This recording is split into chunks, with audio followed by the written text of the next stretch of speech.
So we're gonna walk inside, then we'll do a walk around out on the exterior.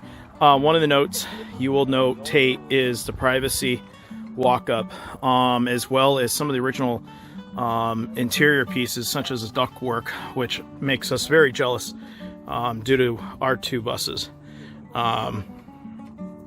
This has all original dash. So some of the features here, you'll notice if you start looking at the post-war vehicles, they had turn signals, etc. This one here, the plate is blocked off and the turn signals were added later, but there's a lot of similar features as far as this is concerned. But this is a very, very complete bus. This bus was running up till about 15 years ago. This gentleman used it as part of his construction company, and went on the road to the sites and used it to stay in versus a hotel. But you'll see that it has a lot of the interior features, such as your window screens. They're still in place with the inside interior. Now, what you'll notice here is up on the ceiling is the original ceiling up front. He says the rest of the ceiling, the centerpieces, you can see the vertical there, those are original, he says. However, coming towards the center here, he put that in place. He says the original is underneath that. So hypothetically, depending on how he attached that, maybe you could potentially restore the original. So I'm going to swing around here before we get too far, and you can see how this upper section is. Where this swoops down right here is where the luggage racks would have been. When he received the bus, the seats were missing. So needless to say, this bus is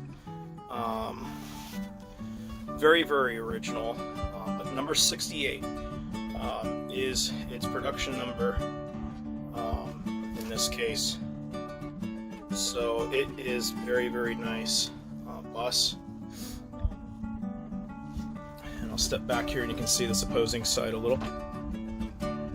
So he converted this, I believe he said 1969 or somewhere around there, for his uses. Where you see his little stove here, it has a slider.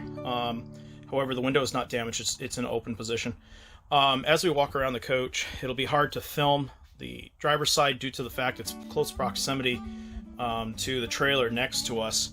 And you'll find there's a lot more sliders on that side of the bus. So they did move some windows around in this case. So we'll walk back here. You have some of these beds put into place. Kind of a strange layout. Very open when it comes to the bathroom here, where it's just a pull curtain and shower. So very crude, but easily taken out and turned into whatever you want as far as a layout is concerned. You do have part of your original rear overhead here in place.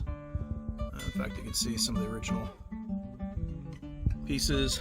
A little bit of the original ceiling, which I think is really, really cool. I like the accent trim, stainless in it. So these pieces back here, ceiling-wise, are the original. But in areas he did replace it. Now he's got these curtains drawn, just trying to keep it clean, but you can see how the rear windows are here. So the flooring has not been cut, so the seat is still here. You got a fully functioning rear exit door as well. We will swing around. Again, very, very crude as far as how he outfitted it. So make it what you want. You have a roof vent here in the rear. This is the only puncture in the roof that I can see as far as for a fan, so it'd be a great spot to put an AC on the roof if you chose to. I did notate that one of the luggage compartments had ventilation, so I would believe that this would have been a air-conditioned coach. So we did open the box up here for your destination. The main mechanism's gone, but the hand crank portion is still there.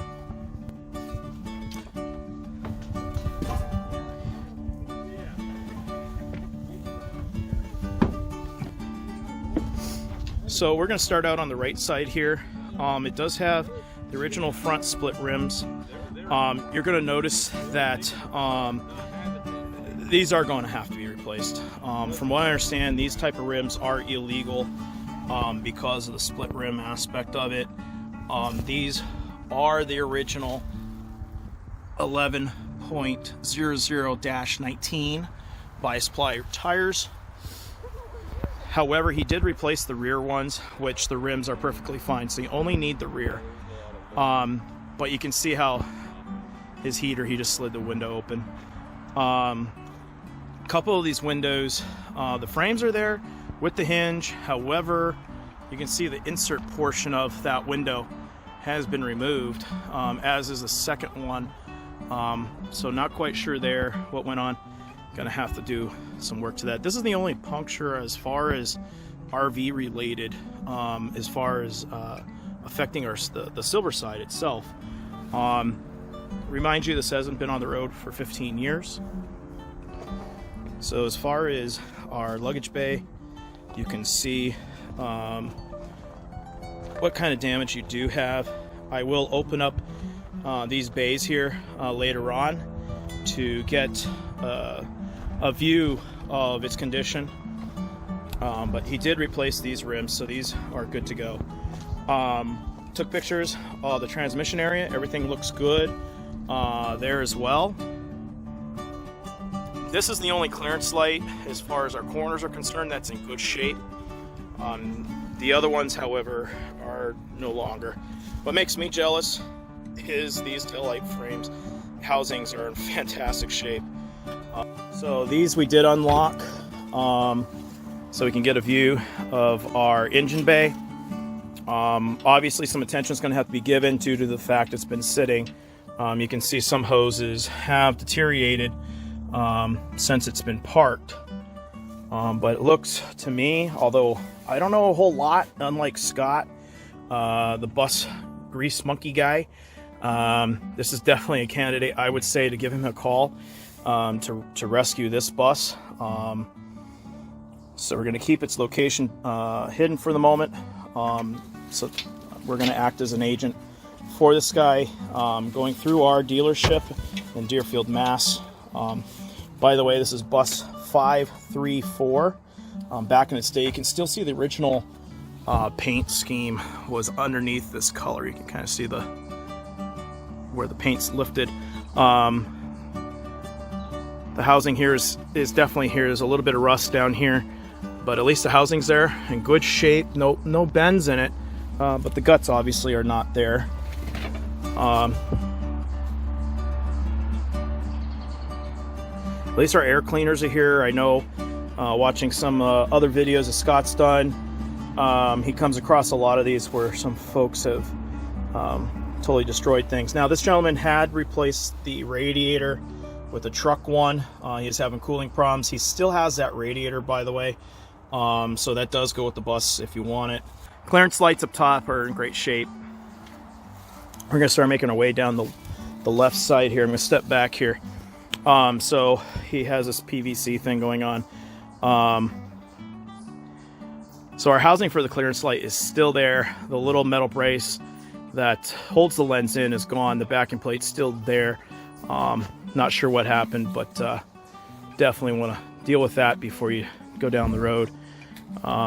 This side of the bus, there is no cuts in the actual Silverside itself.